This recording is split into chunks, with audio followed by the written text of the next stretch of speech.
We welcome you back. Second half of the show. A lot of anniversaries today. This is the third anniversary of the SEC Network, so we begin our fourth year. Some of you may remember this is actually the fourth anniversary of us being on the air on ESPN radio. So in other words, I begin my fifth year at ESPN. Man, these things are starting to collide together. And we're still here. Don't say for how long, though, please. I don't think I can handle that.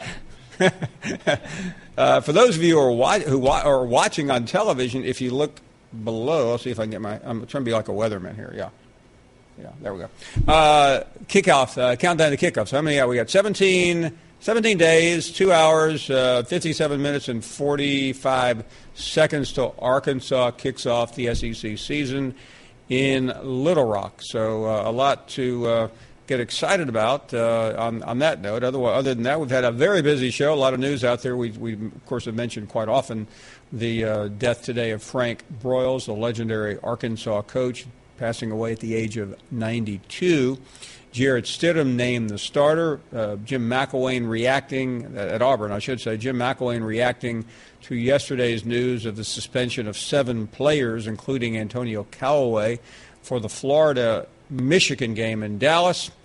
So that is where we are. We've already talked to Booger McFarland, who was not too kind at the University of Tennessee. Pat Dooley, David Basil, remembering Coach Broyles. We'll still talk to later on to Chris Lowe and Pat Dye. We'll get an update from Coach Dye on Coach Stallings. Gene Stallings admitted to a Dallas hospital. Coach Dye and Coach Stallings were expected to be together tonight at an event, but obviously that is not going to happen.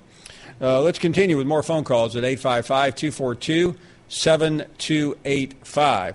And Mike in L.A. is up next. What do you say, Mike? Good afternoon, Paul. How are you today? Very well. Thank you, Mike. Thoughts and prayers to Frank Broyles and his family, and also thoughts and prayers for Coach Stalin and his family and for a speedy recovery. No doubt. Booger, always appreciate his take on things. I feel he's kind of taking a little low-hanging fruit and taking pot shots at Butch Jones. And just wanted to remind him, Tennessee started 5-0. In 3 of those wins, you had Virginia Tech, Florida, and Georgia. Still hadn't had a bye, went into A&M, lost in double overtime. And then I'm going to trot out that Phil Steele stat again. Tennessee lost 52 starts to injury last year. I mean, you got to think the next closest was Florida with 38 injuries. Tennessee, a little more healthy on the back end of that schedule. I think they win the SEC East, and Butch Jones is more like a Dabo Sweeney, and people are like he's an all-shucks guy just trotting out fun, positive phrases.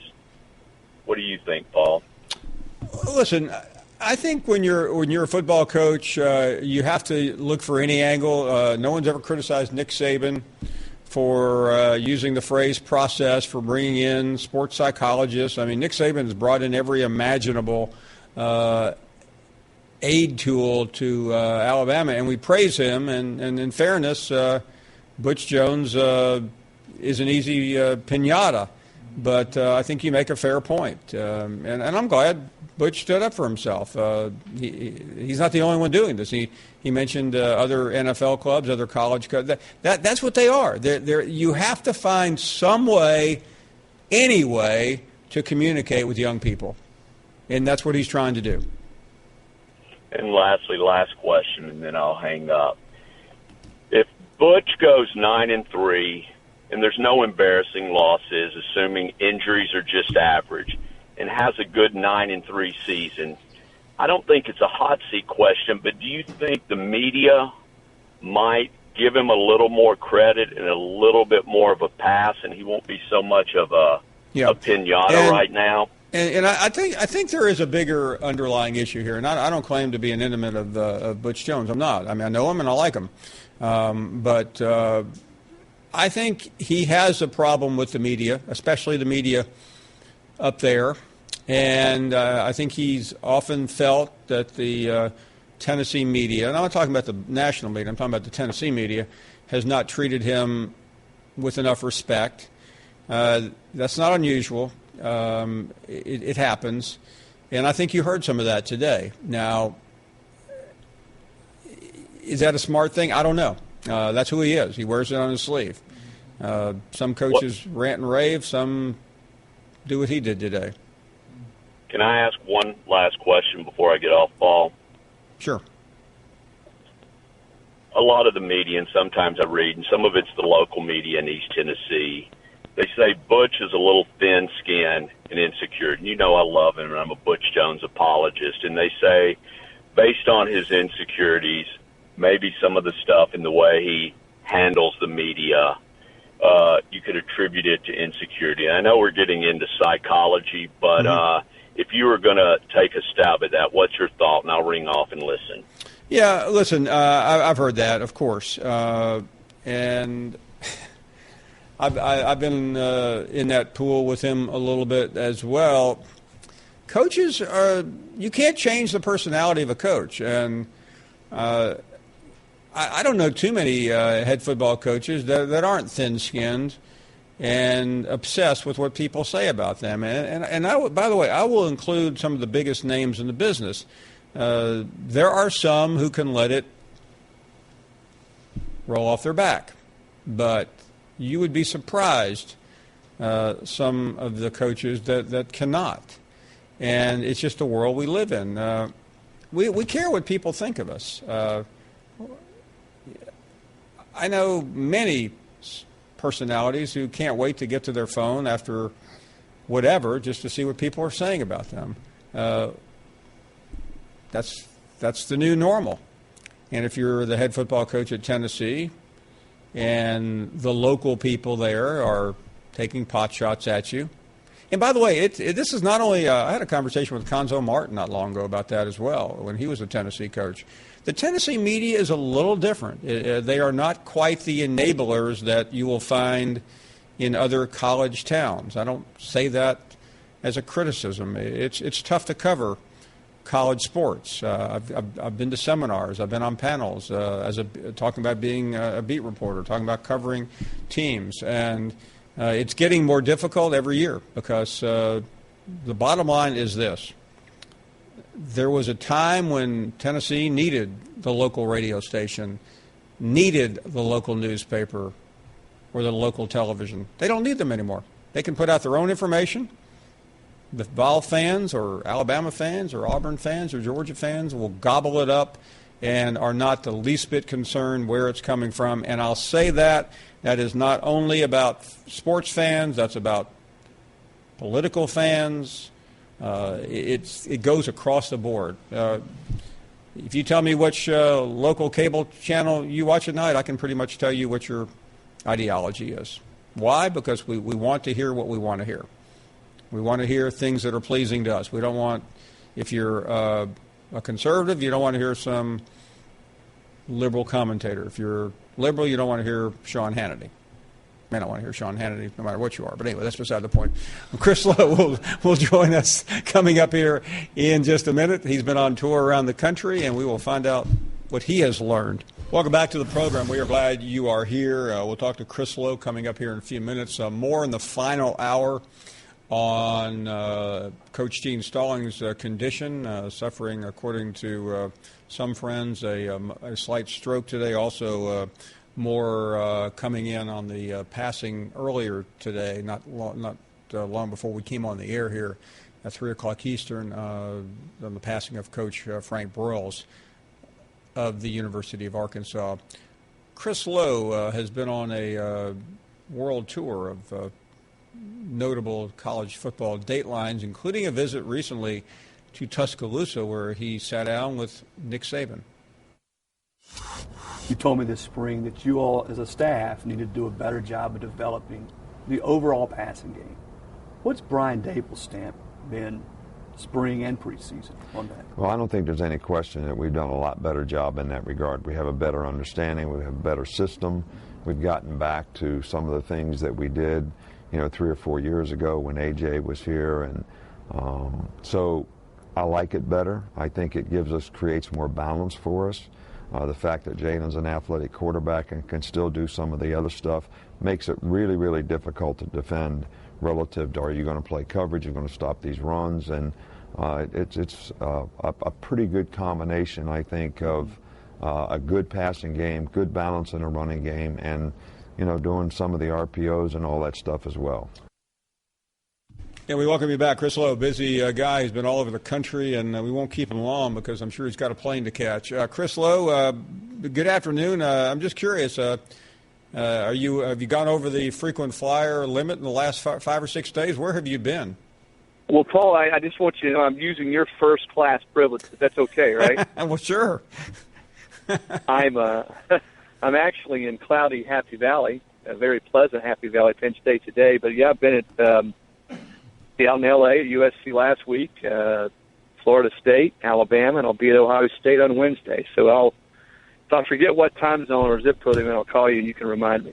Well, as you go around these places, certainly every place is different, whether it's Florida State or Alabama or the West Coast, or now getting close to the East Coast. But let me stay with Florida State and Alabama for just a moment. Just juxtapose those two experiences. Man, you almost lost me driving with Jimbo the other day. Somebody needs to stop him and send him back to driver's ed. But because of the interest in that game, let's start there. Both those teams, I got a chance to watch them both practice as well. They look a lot like each other. The way they practice, the way they're constructed, Paul, I mean, the defensive linemen are all big and long and explosive. The running back stable, I mean, there's 3, 4, 5 guys at both places who can play anywhere. And it's really no coincidence, because I was talking to Jimbo about it. He says, listen, we bump heads with Alabama now in the recruiting trail, probably as much and more so than anybody else in college football.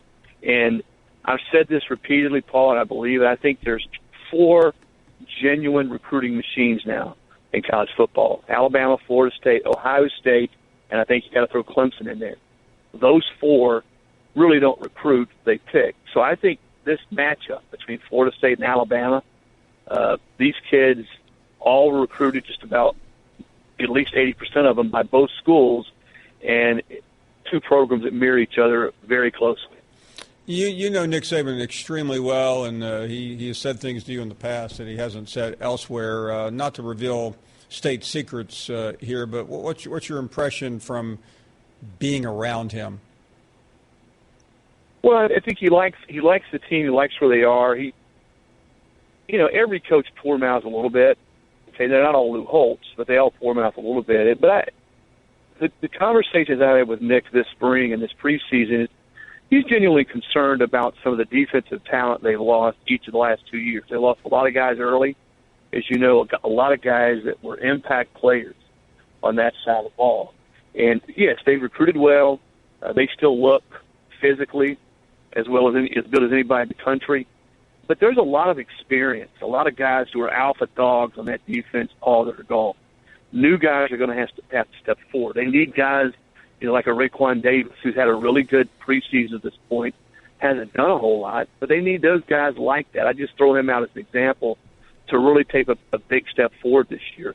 And I think one of the reasons you've seen them try to go back to what they do or what they have done typically on offense under Nick, and the reason he brought Brian Dable there in the first place, is they may have to lean on their offense a little bit more this year.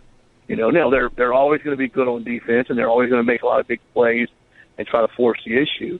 But they want to be more varied on offense. That's the big thing. And watching them practice and talk to Nick, is as good as they were at times under Lane, he just felt like they did not use all of their skill players as well as they could. Spread the football around and be balanced. You can still run the football, but get it down the field. I mean, when they've been at their best, and Nick will be the first one to tell you this, they've always been able to bloody your nose, run the football, and throw the football down the field vertically. And I think that's what Nick wants to get back to. And you mentioned Dable. What's your takeaway from him, and especially after chatting with Jalen Hurts? Well, Jalen looks a lot more decisive, and Jalen feels that way too, which is probably more important. Knowing what to do with the football, having a better feel, he told me, Paul, when he walks up to the line of scrimmage. You know, he's watched a lot of tape with Dable. They've gone over a lot of things. But seeing what defenses are doing, having a better answer for things when he gets to the line of scrimmage, I think that's number one. And just being more instinctive and more decisive of where to go with football. Listen, he's got a very strong arm. They're not going to put him in a situation where he's not able to run the football. I know a lot of Alabama fans have asked me, so this talk about going back to pro style, you know, we got to still use Jalen Hurts. Hey, they're still going to use his feet, and he's going to be better, I think, in that regard. But he's not going to pull the ball down and run as much or as quickly if that first read's not there. Nick told me, quite frankly, when I was there last week, that he feels like the entire passing game has been better coached, has been better developed. It also helps to that end that Jalen's a year older. It's not just a shot at Lane Kiffin, but I think he feels like across the board they're more equipped and more balanced in their ability to throw the football. Well, I don't know. It sounded like a shot at Lane Kiffin, but no, imagine those two taking shots at each other. That never happens, right? Yeah, I mean, I am curious though, as you walk through the halls of UA these days, what is the view of Lane Kiffin, assuming there is one? Well, I think most, listen, those guys are all pros, and they understand that Lane was really good in a lot of things he did. We know he can call plays. Was the chemistry great on that staff there at the end? Listen, I'd be lying if I said it was. I think anybody that worked there, from Nick Saban all the way down, would tell you the chemistry wasn't great. Part of it was Lane was ready to be a head football coach somewhere else. And you know what? Like some relationships out there, whether it's husband, wife, co-workers, the relationship between Nick Saban and Lane Kiffin had sort of run its course. Both of them realized that. They knew that. It was unfortunate the way it ended. But I think most of those people on that staff, the Alabama staff, would tell you that they feel like now that it's probably back to the way it was under Saban with the chemistry, the continuity. It just wasn't – there was just something missing there toward the end of last season. And part of it, again, was Lane's trying to do two jobs, get his staff ready at Florida Atlantic, watch recruiting tape for Florida Atlantic, and it just didn't mesh. That was some bad chemistry. I think they lost 3 times with Lane Kiffin in 3 years. Well, exactly, and let's be fair to Lane too. I think the last 3 times. Well, what's the stat though that he's lost? Nick Saban's lost the last 3 times that Lane has not been on his staff. No doubt. So I'll be the first one, and I know Lane very well too, to stand up and say, listen, the guy did a lot more than he'll be given credit for. You know how revisionist history is sometimes. People will look back and say, well, Lane Kiffin did this. Listen, they won the SEC championship with Blake Sims playing quarterback, and you go back and look at the job he did with him, the job that Lane did with Jake Coker when they won the national championship. So there was a lot of good on his watch. I just think at the end of the day, as I said earlier, the best way to explain it, that relationship ran its course. And to be honest, Paul, it really went probably further than anybody thought it would. Chris, I didn't think it would get past the first year. And it almost didn't, as you well know.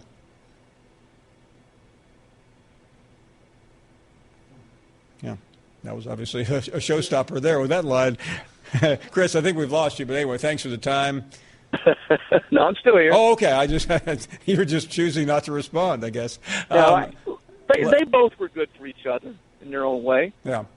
I don't know that Lane would have ever had a shot to go anywhere else and be a head coach had he not come to Alabama and worked under Saban. And again, with some of the issues that they had at quarterback, some of their limitations, what Lane was able to get out of the quarterback play there, while he was there was, I think, speaks for itself. So they were, while it lasted, they were good for each other. A little bit of oil and water, and Lane, when I was with Lane for several days this past spring down in Boca Raton, and he admitted, he says, listen, I got a little too loose with my mouth, more than I needed to. That didn't set well with Coach Saban. I don't think it set well with anybody in Coach Saban's family, and that probably caught up with it. Lane's not one of these guys who thinks first and talks second. Well, we got to cut Lane some slack, Chris. That had never happened before, so we'll give him a one-time pass on being loose with his mouth. Listen, having done it as long as I have, I find it refreshing when coaches say what's on their mind. Spurrier always did it. Lane is sort of the same way. Now, Lane probably pokes the bear as much as most guys, at least the bear when the bear happens to be his boss, more than most guys. But I've always enjoyed being around Lane, and it makes our jobs a lot more fun. Yeah, I would say talking about your time at Alabama in dog years might upset the bear or the alpha dog for that matter. Listen, Chris, be safe. Call me when you get back home. I'm just more than anything curious to see the frequent flyer miles. That's all. Well, they're piling up, and as I said, Paul, I'm gonna use your first class privileges. So I know you. And I'll tell you will love the pretzels that they give you on the airlines. I look forward to them. It's always a pleasure, Paul. Thank you, Chris. Really appreciate your time. I know it's a busy time flying around the country every day. He's up in Happy Valley. Didn't get a chance to ask you about Coach Franklin, but we'll do that soon. We will take a break. Still more to come. Pat Dye in the final hour on the legendary Frank Broyles. He passed away earlier today. We'll also share again a short tribute that we put together here at the SEC Network honoring Coach Broyles. We played it a couple of hours ago. I realize a lot of you are just off work or off something, or maybe on something for that matter. If you're paying attention to this show, we'll take a break.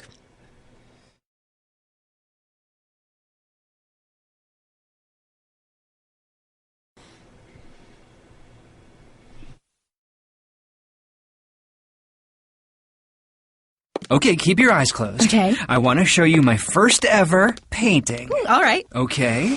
Open your eyes. Oh, that's a lot of colors and shapes. So be honest. What do you think? Well, I like how if you switch to Geico, you could save hundreds of dollars on car insurance. Oh, yeah, that's true. Yeah. Here, why don't I hold your paintbrush while you call them? Geico, because saving 15% or more on car insurance is always a great answer. Come back. Glad you were with us. More on the passing of Frank Broyles a little bit later on.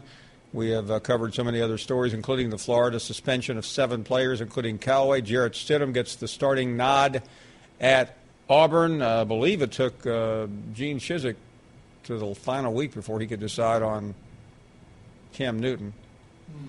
Gus, much quicker. Let's check in with Braden in Ohio. How are you, Braden? Good. How are you? Quite well, thank you. Thanks for having me on the show. Glad you made it. I want to hear your opinion on the Southern Miss Kentucky game.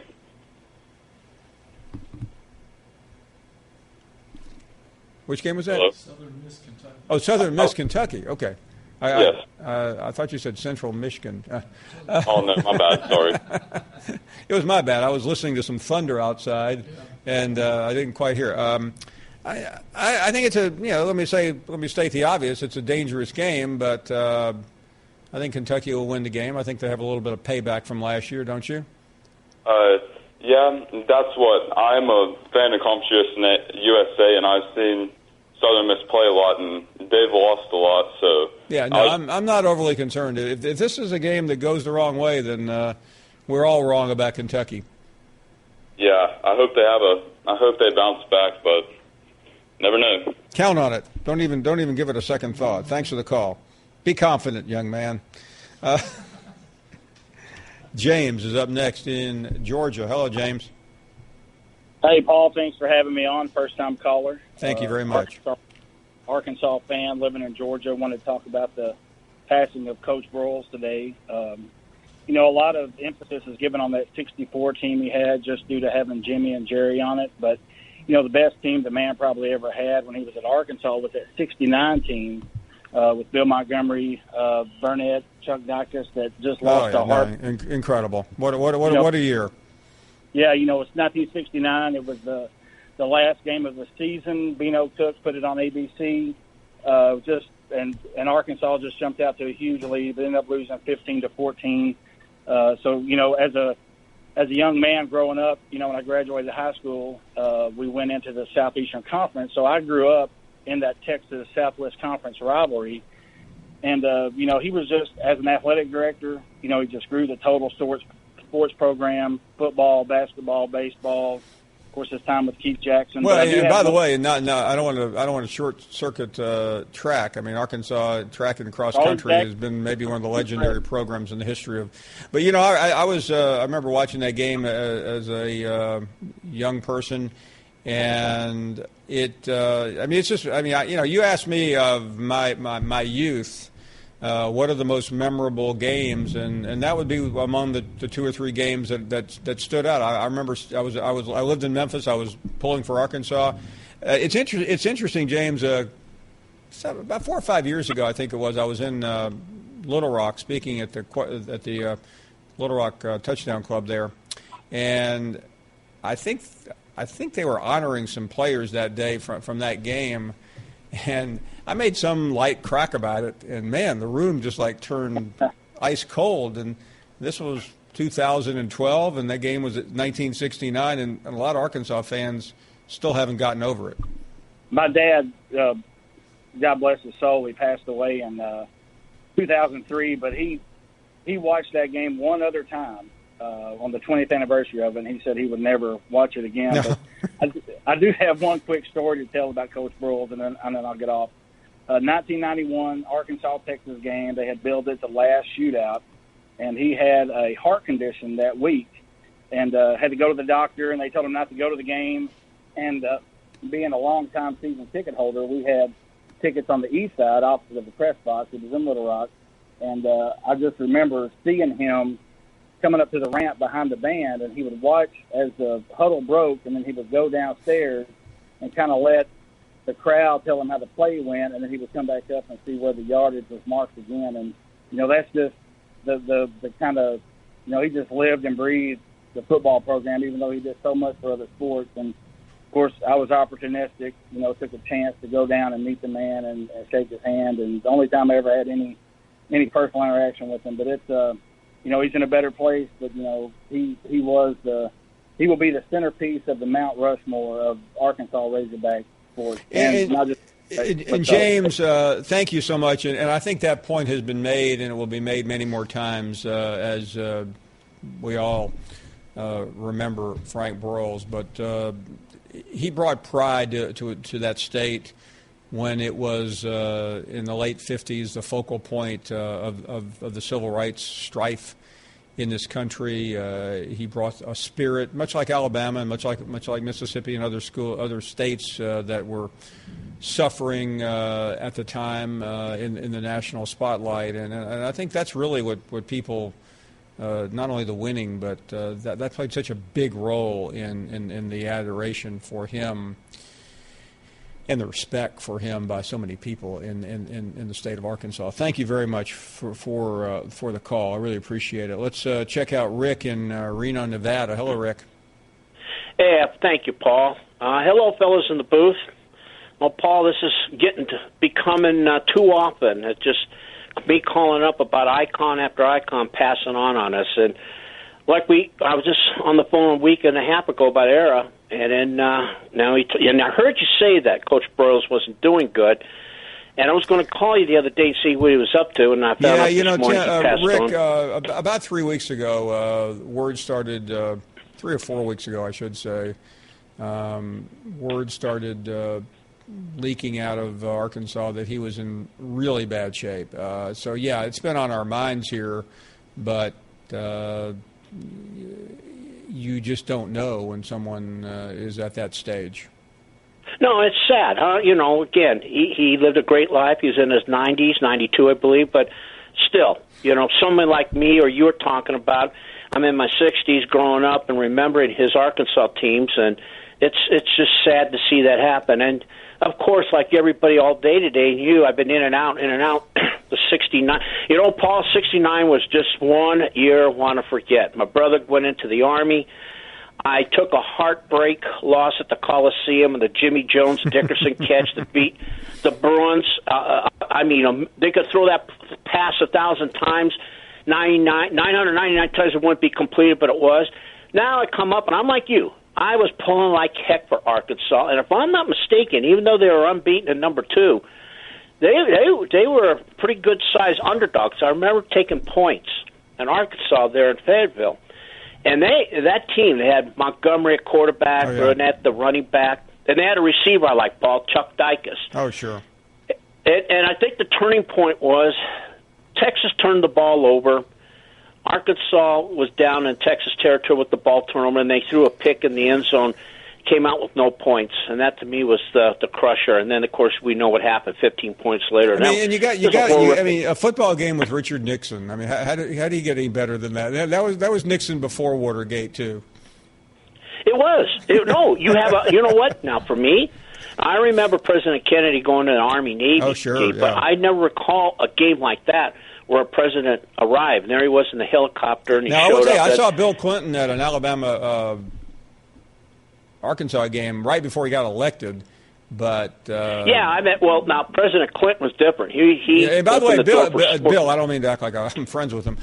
President Clinton. I do know him, Mr. President. But he went to the Final Four in Charlotte when he was president.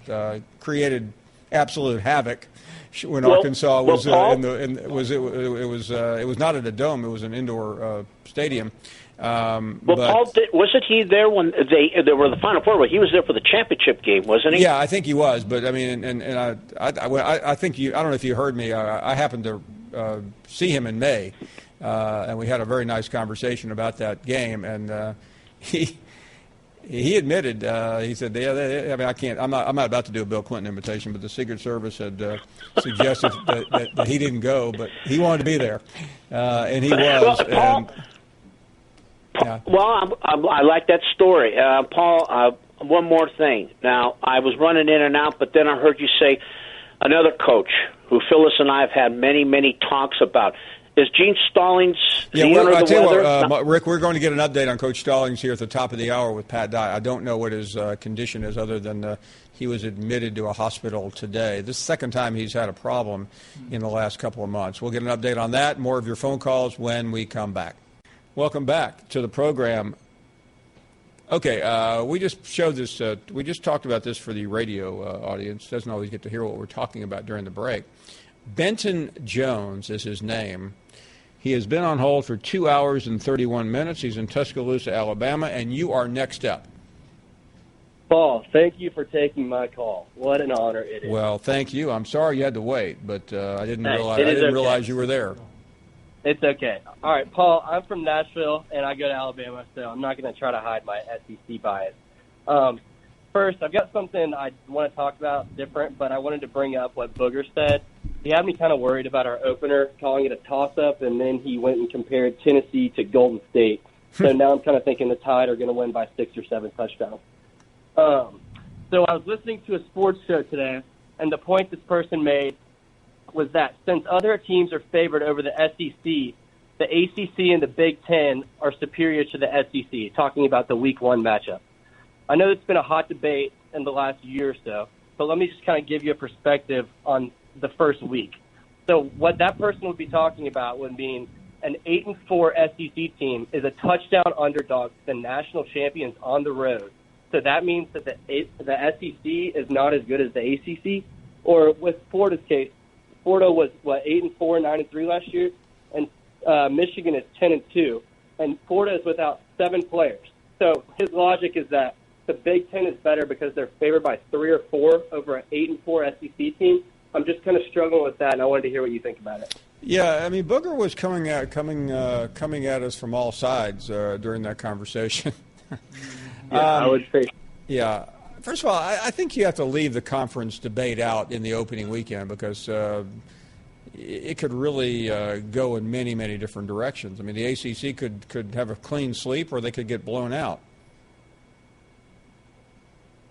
Right. Well, what I was just kind of wanting to hear, like what you thought about that was it wasn't Booger that I was talking about with the second topic. It was a separate sports radio talk show. Now, just for my edification, where was this show located? This would be one of my favorites, Mr. Cowherd, out in. No, don't tell me you're listening to Colin Cowherd. I do not listen to Cowherd. By the way, and I will only say this as a whisper. I happen to like Colin a lot. We're good friends. I have kept up with his rants on the SEC. I find them entertaining. And I think I know of which one you're talking about. I mean, but Colin's genius is the overstatement. Don't forget, Colin's also the same guy who said that Gus Malzahn would own Nick Saban. Right. How's that rent being paid there? Yeah, no doubt. I'm just saying I just don't understand his logic whatsoever because he's comparing teams that are 8-4. Well, his argument right now, help me because I didn't hear it, but I've read about it. I mean, he's on this rant about the SEC coaching quality, is he not? Right. Okay. Right. So his caption is Vegas is speaking. The SEC is not the best anymore because of the Vegas lines put out for opening weekend. And I think that certainly Colin is smart enough to know that when Vegas puts a line out, they're not giving an opinion on coaching ability. They're putting a line out to get equal betting from both sides. Right. Exactly. It has nothing to do with the quality of coaching. Now, if you go back at the end of the season and say, okay, we're talking about Butch Jones, and he was 9-3 against the spread, or 3-9. That's a different story. But the betting line for opening weekend's not indicating anything other than what the public thinks, not what Vegas thinks. Right, and that's his argument that since the lines are different, or the lines favor the other schools, not the SEC schools. It has teams like Auburn and Georgia at Notre Dame as a underdog. That means that the SEC is not the best conference anymore. But what I would say to Colin, other than I realize what you're doing here, Colin, is you're just trying to get equal betting. But I think, but he knows Vegas. He knows what's going on here. Right. Well, one thing I have, last thing, you can put like an 8-4 team. Do you think last year, say Alabama won the national championship last year, and an 8-4 team from the ACC was coming on the road to play Alabama, would there be any 8-4 ACC team that would be a touch? Say Auburn is what, like a 5 to 7 point favorite or underdog right now. Alabama is the most prohibitive pick in Vegas on that. Hey, Ben, thanks for the call. We're out of time. One more hour to go on what has been a manic Monday. We'll be right back. What if I told you all it took was a pair to win it all? Phil Ivey, the most famous gambler in the world, was accused of cheating casinos of multiple millions of dollars. Ivy had a female accomplice. My name is Chang Yin Sam. Everybody call me just Kelly. Kelly's son is probably the most dangerous match player in the world right now. The all-new 30 for 30 podcast. Subscribe now on the ESPN app or Apple Podcasts. 30 for 30 podcast is presented by Mini. We're finding the best sports stories for you right now. And to do that, we're behind the wheel of the new Mini Countryman, the biggest Mini yet.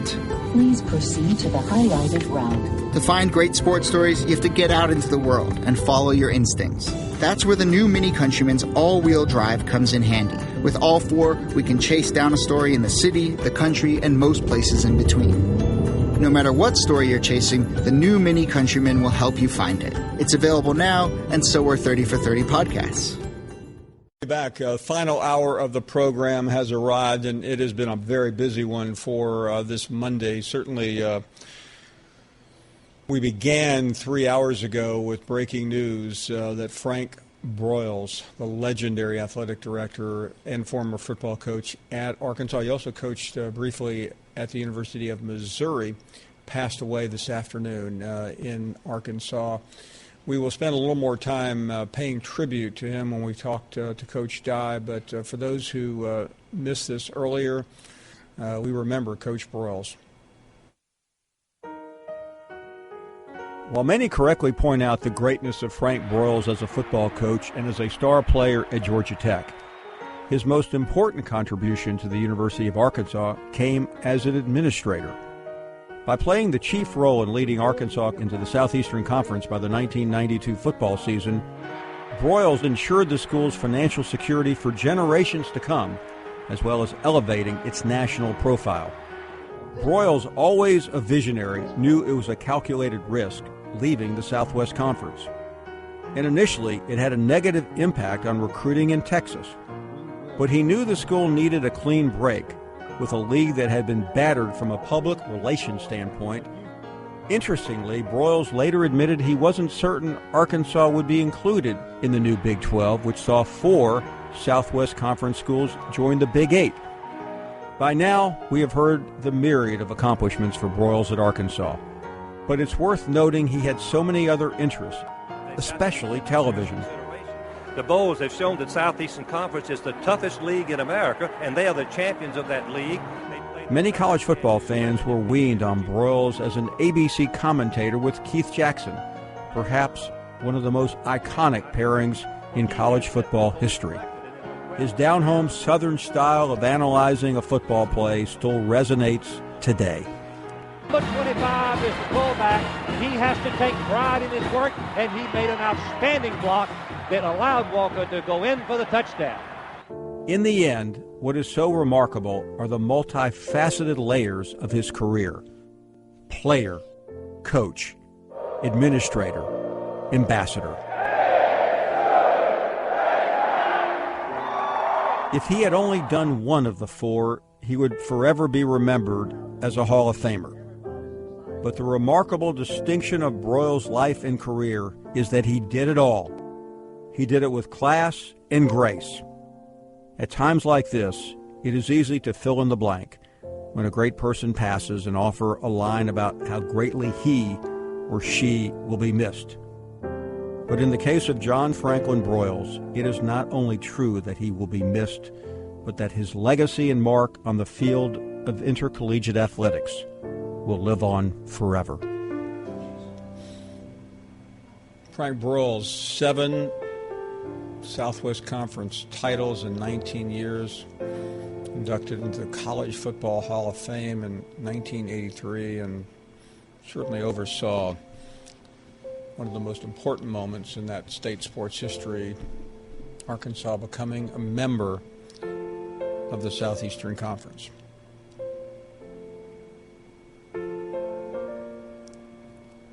So many great tributes coming in from around the country and world tonight honoring the late Frank Broyles.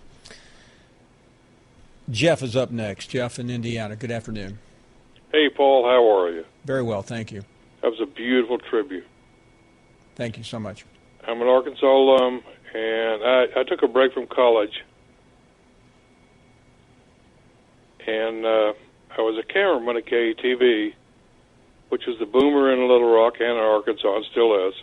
We did the Frank Broyles show. I was also lucky enough to be the audio engineer for the Razorback Network, and I traveled with a fellow by the name of Joe Thompson, who shot film. We still shot film back in those days, so I'm kind of dating myself.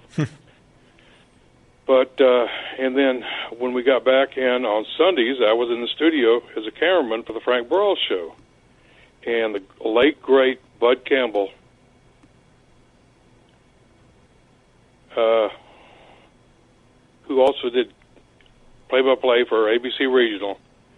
He was our sports director. And then Orville Henry, who you're probably familiar with. Sure. Who was, absolutely. Oh, yeah. All 3 of those guys in the studio, you know, with a little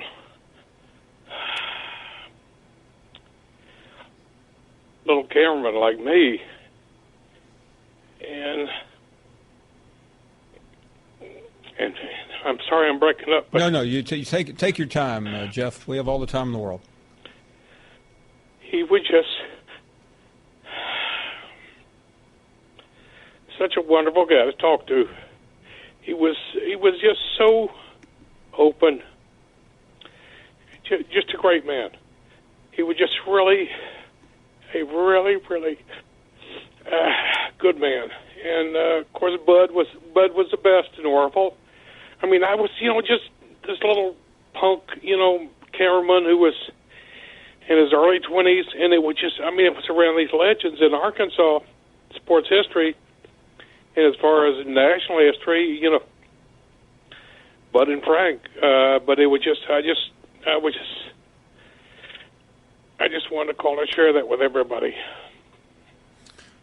Jeff, thank you so much. I think this one call may have captured Coach Burrell's meaning in ways that I didn't think possible in just going through his many accomplishments. Jeff, thanks so very much. Be well. Really appreciate that. Okay, Paul. Thanks. What a great call. That was truly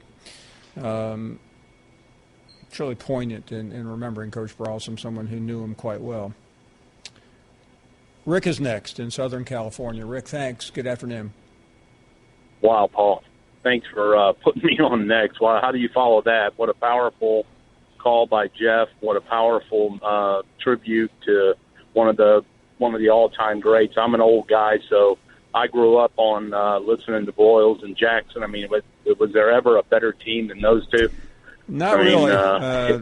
I mean, they again, everyone thinks their team is the best, but those two started it. That one would be number one on my list.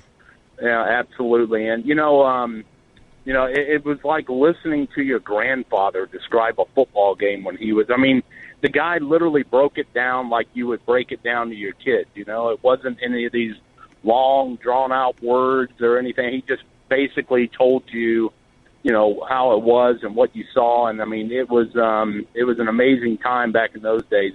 Nothing against the commentators and nowadays, but these guys were the pillars and the cornerstone of commentating back in those days. And he was just an outstanding coach at Arkansas. So, my thoughts and prayers to his family and to Gene Stallings' family. We hope that he pulls through okay. And man, it's just a tough day in that industry, right? I mean, it's really it rough is, right here. And this happens in so many different fields. We talked about it a couple weeks ago with Ara Parsegian. There are a number of these gentlemen out there, and they've reached an age. Reached that age, that you just I think we talked about it with Ara. I think Frank Broyles certainly remained more relevant, at least with our audience, for a long time, because until very recently, you would see Coach Broyles at basketball, football, baseball games. I mean, he was and he came on shows and was very articulate and still knew the game like he did back in the day. But to go on a different subject, and again, my thoughts and prayers to all involved. Your last caller before Jeff, I want to piggyback off of his call about Colin's commentary this morning. He basically was saying that since Alabama, if they lose to Florida State this week, and in 3 weeks, they will have lost the back-to-back ACC teams. And so he literally said, so no longer is football king in the South. Now, I don't know about you, Paul, but the college I went to, and I would think the college he went to, had a geographical study in it that would show that the ACC would be part of what part of the country, Paul? Football is still king in the South. I mean, there's no question in my mind that Colin now that he's on Fox, and Fox doesn't have the contract that ESPN has with the SEC, he has been instructed. I'm not. You can't change my mind on that. Hey, I'm going to disagree with you though here for a second, Rick. No, I know where you're going. Telling you, the dude has been instructed to attack the SEC. I am going to say this, and I'm sure. Listen, I don't care where anybody works. When I know somebody, I feel like I know them. I have a hard time believing that Colin Cowherd would take orders and instructions from any person on the face of the earth. It seems to be a direction. I mean, he is not that type of guy. I'm telling you, he would walk out before one of his bosses told him what take he should have. Well, I don't know, but I mean, he has just been going off on the SEC since his day, since he left. Well, he's doing it, but he's doing it for a reason. It gets reaction. Well, I know the ratings. I get all that. It's not even about you ratings. You also make yourself look like a jackass. Rick, listen, if I'm sitting in L.A. and I want to get people riled up, what's the best thing to do? Let's drop a bomb on Nick Saban here. You're not going to rile up anybody in Southern California. But Rick, he's on a national network. It doesn't. He could be in North Carolina or Connecticut. I mean, he's talking to a national. I hate to run, but we will. We'll be back. Coach Pat Dye will join us. We'll get an update on Coach Stallings and get Coach Dye's reflections on Frank Broyles' passing. We welcome all of you back. Certainly been a program with heavy hearts, with so many different things happening all at once. We want to welcome in Coach Pat Dye, another Hall of Fame and legendary coach. We want to get his thoughts on Coach Stallings, but start with Coach Broyles, who passed away earlier today at the age of 92. Coach Dye, good afternoon. Thank you so much for joining us. Paul, thank you. My first thought of Coach Broyles goes back to the 40s and 50s, because he played at Boys High in Decatur, Georgia, and went to Georgia Tech and played quarterback, and he was an assistant coach at Georgia Tech when I was being recruited by Georgia Tech in 1956. And, of course, he was destined at that time. He's offensive coordinator at Georgia Tech, and obviously he's going to be a head football coach. And of course, following his career throughout, there's never been a more class guy than Coach Broyles. I mean, and had a unbelievable insight and knowledge of the game, and and a close friend. And he kind of really took me under his wing when I became a head coach, from the standpoint of, he called from time to time, and we talk about things and just football and life in general, and just a great human being. He called me in I don't know what year it was. He and Keith Jackson had done our 81 and 82 game against Alabama and the 83 game, and it might have been in 83, after 83 or something. He called me and he said, "Coach," he said, "I'm getting out," and it could have been before that, I guess. One of it was he's making a change in his coaching staff or he's hiring a new head coach at Arkansas, and he said, "I got 4 former players that I think I can hire, any one of the 4, and I want your opinion." And he said, Barry Switzer and Jimmy Johnson and Fred Akers and Kenny Hatfield. I said, "Coach," I said, you call that 4 names, and every one of them is different. I said, "You got to hire what you want." I said, "Now you can have anything you want with that foursome." And of course, he hired Kenny Hatfield, and we played against Kenny in that '84 Liberty Bowl. And but Coach Broyles we'll miss him, and football will miss him, and I know Arkansas and what he meant to that state and school and institution and the tradition that he created there.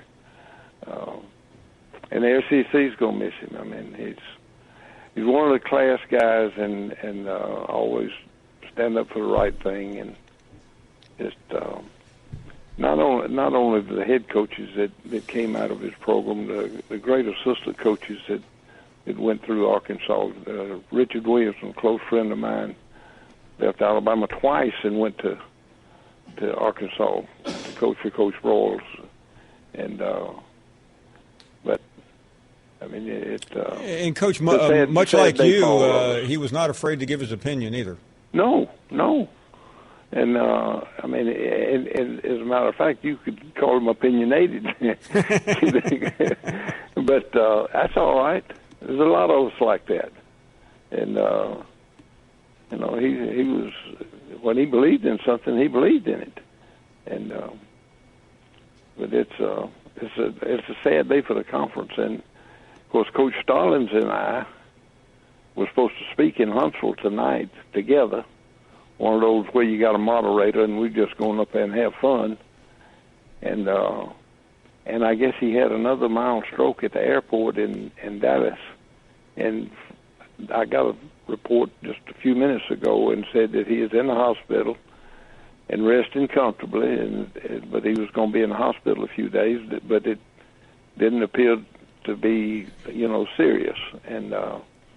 And I don't know. He told the folks that we were speaking for tonight. He said we want to reschedule this for later in the fall.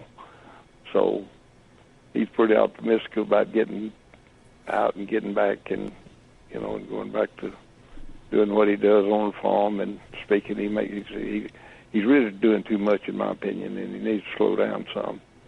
But I see him every 4 times a year at the Great Southern Wood board meeting. He and I are the only two people on the board that's not in Jimmy's family. Jimmy Raines, but Jimmy looks out for both of us. He and Coach Stallings are very close, and of course, I'm close to Jimmy, and the business is doing well, I can tell you. No doubt. Well, Coach, let me and I hate to move on from both those stories because they're obviously incredibly important and serious, but I do want to get your thoughts before you go about Gus Malzahn naming Jarrett Stidham today as the starting quarterback. Well, I'm not surprised. I watched both scrimmages, and after the first scrimmage, neither one of them looked that good. They both struggled, but that was to be expected, in my opinion, because it takes offense a little longer to get into the flow of the game once you put the pads on, because you got that all summer and all spring, during some workouts, and you're throwing the ball against the air with nobody bumping you and knocking you around, and then all of a sudden you line up and somebody's on your nose out there, and you come off the line and they stop your momentum or they disrupt your route or whatever, and the quarterbacks are not throwing with the kind of pressure that they get on a scrimmage, and they didn't look very good. But Stidham, they didn't look bad, but they wasn't exactly like you expect, and nobody else on the offense was either. They got penalties and kind of a little bit on the sloppy side. But Sean White threw 2 interceptions in the scrimmage, and Stidham didn't have any. And this past Saturday was exactly the opposite. I mean, all the quarterbacks had big plays, and now we set out 3 or 4 of the top secondary folks with just minor stuff, and to get some young kids some experience back there, because we're a little thin in the secondary in places, and they all had big plays, which I think that we're gonna have the potential to have big plays. I mean, all 3 of them, and when I say 3 of them, I'm talking about Malik Willis, and he's got a tremendous upside to him, and of course he's a true freshman. But Sean White threw another interception and then threw another one right in the hands that they dropped. And I think that probably made the decision for the coaches. Just those 3 interceptions should have been 4 turnovers in 2 scrimmages, and the difference in the 2 quarterbacks. But I'm not surprised. You'd love Stidham. I mean, the way he carries himself, he's got a smile on his face and a good look in his eye. He's a confident kid, not cocky. He's just a joy to be around, and that's got to carry over to his teammates and the rest, in all of the Auburn family, for that matter. Because the coaches see it, but the big thing is his teammates see it, and like I said, I'm not surprised. I thought after the first scrimmage, it's going to be a hard choice, but the 2 interceptions and 3 turnovers in 2 scrimmages probably made a difference. Coach, you know the optimism and the media and everyone is talking up Auburn, but if there was something that you would be concerned about with this football team, what would it be?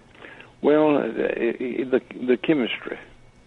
Paul, every great football team has great chemistry, and you can't tell about the chemistry until you see them play and you see them overcome, come back late in the ball game and win close games, and chemistry's got to be earned during the course of the season, and if you got it, you'll see it and you'll know it. And if you don't have it, you'll see it and you'll know it.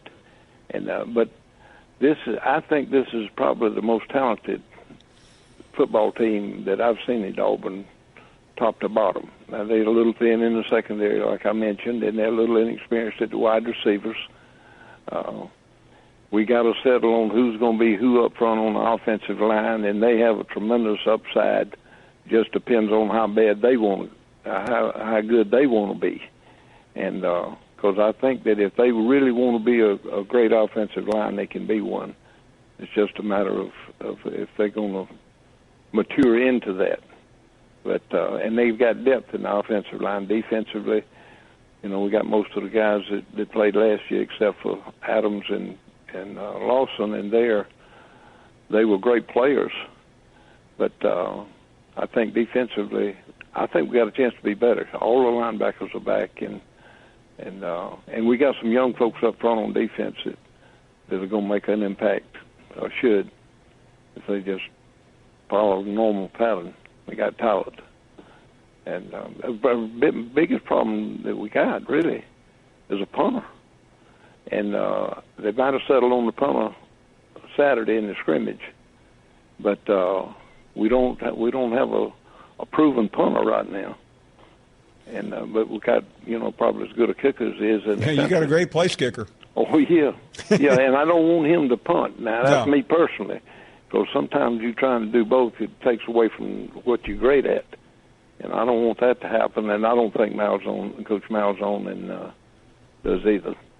So it's a football team that has a tremendous amount of potential, and I'm anxious to see us play. I'm excited about them. There's not anything that you can see being in and around the football team and players. They like each other. The players like the coaches like the players, and everything is almost too good for it to fail. But we had a similar situation 2 years ago, and it just went up in smoke. But I don't think I really like the freshman. Now you put that name in the back of your head now, because he's going to be a great football player in the Southeastern Conference. Malik Willis.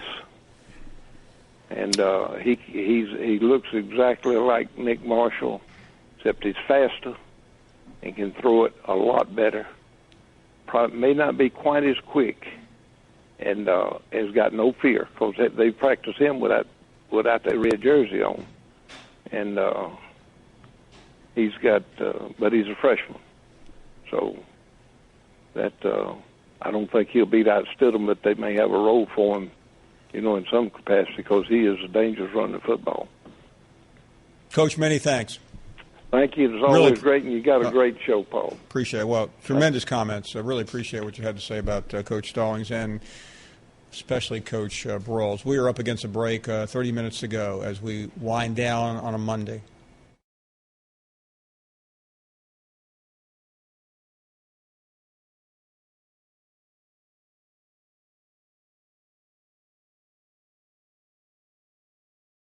Okay, keep your eyes closed. Okay. I want to show you my first ever painting. All right. Okay. Open your eyes. Oh, that's a lot of colors and shades. So be honest. What do you think? Well, I like how if you switch to Geico, you could save hundreds of dollars on car insurance. Oh, yeah, that's true. Yeah. Here, why don't I hold your paintbrush while you call them? Geico, because saving 15% or more on car insurance is always a great answer. Back to the program. Great show. A lot of conversation about Coach Broyles. We had an update there on Gene Stallings. Let's get to Chris in North Carolina. Hello, Chris. Hey, Paul. I think we're twins separated at birth, but I can't wait on college football to get here. I agree with you. All we got right now is people riding bicycles and playing golf and tennis. Couple things. I work as a district court judge, and I tried your case. You've been accused of being unfair to Alabama. I watched the tape of the end of. I was at the game in Tampa, but I, of course, reviewed the tape. And when Clemson scored the winning touchdown, all of your body language, everything about you was disappointment. And so it's just I'm declaring you innocent of those charges. Yeah, that's become it's the second time that's happened. We did the film room after the Ohio State game. I was a little more animated. I decided after that that the next time there was some shock and awe moment, just keep quiet. Don't say a word. And you as as a lawyer and a judge would know that you can never get in too much trouble. So I just basically had this blank look like this can't be happening. Yeah, but you didn't hide it from me because I watch it all day long, and I could tell you just weren't happy. It's like, okay, how are we going to do this? Moving on a little bit, a couple things. Who was the best conference, or who is the best conference in football? I think it's still the SEC, but the ACC pushed them last year. You have to look at a 10-4 record against the SEC, the ACC over the SEC. You got to look at the largest margin of victory, an ACC team over SEC team in history, 56-7.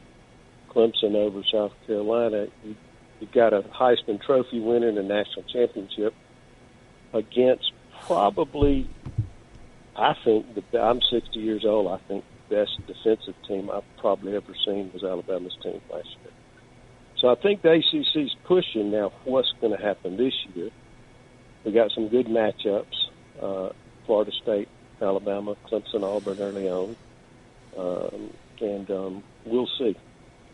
So, what are your thoughts about that? Yeah, listen, I think you've done a nice job, a very judicial job of analyzing the proceedings. I think, and I'm as guilty as the next, because when you're asked for snapshot judgments, you tend to give snapshot answers. So, but overall, I did think the defense last year was the best I had seen, and unfortunately. Nobody remembers it. All we remember is what happened at the end. Yeah, I was the ticket my son and I got. We were literally on the top row. I could see downtown Tampa well. I handed a cup of coffee up to the guy in the blimp who wanted some coffee about the middle of the third quarter. But just watching the flow of that game. They never missed an assignment. I thought they were going to kill Watson a couple of times. They spun him around like a helicopter. That's the best defense I think I've ever seen, and I've seen a lot of good defenses. You got to. Who's the other thing is I hear these folks in the Big Ten saying that the Big Ten's the best conference. Well, 31-0 over Ohio State, leading up to Alabama. I think they're maybe third at best. Chris, thank you very much. We're having a little bit of difficulty at the end with your connection. We're up against a break. We still have a little bit of time left on our program, and you can get in now at 855-242-7285. Welcome back to the program. We're here. Let's continue with more phone calls. Well, we still have a show. Jimmy is up next in Chicago. How are you, Jimmy?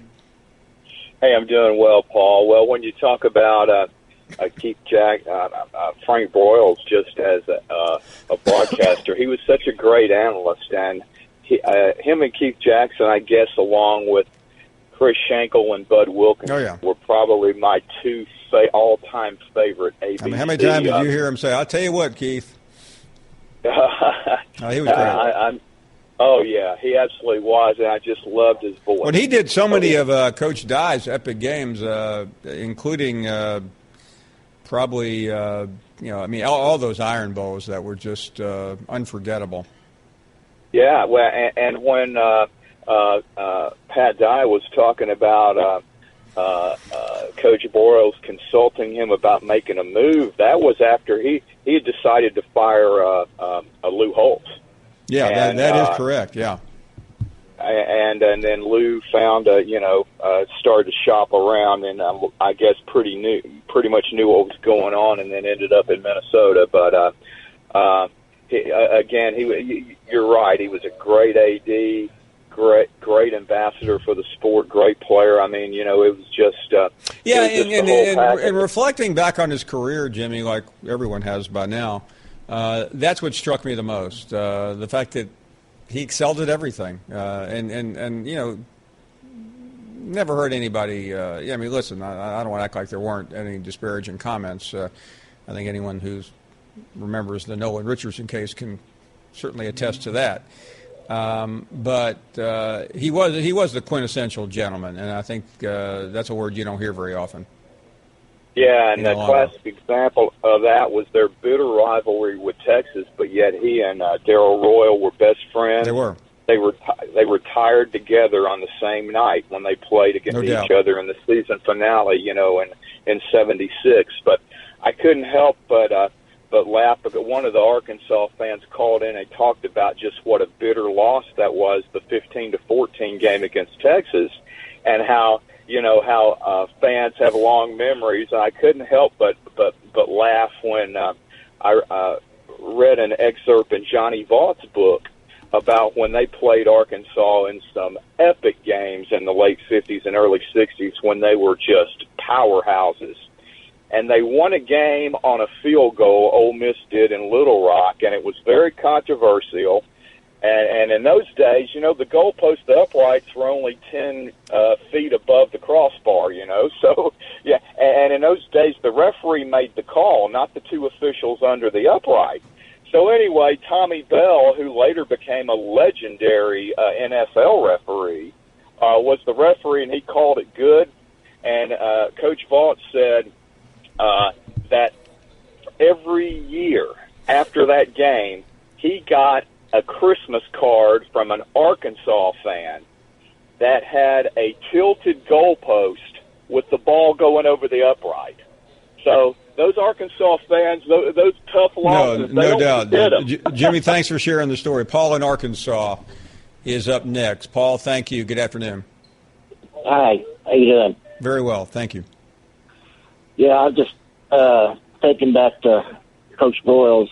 We're all in mourn here in Arkansas right now. I am a California native, but I was all Arkansas when I was back there, and I can remember the '64 national champ, but the '69, the '69 team was the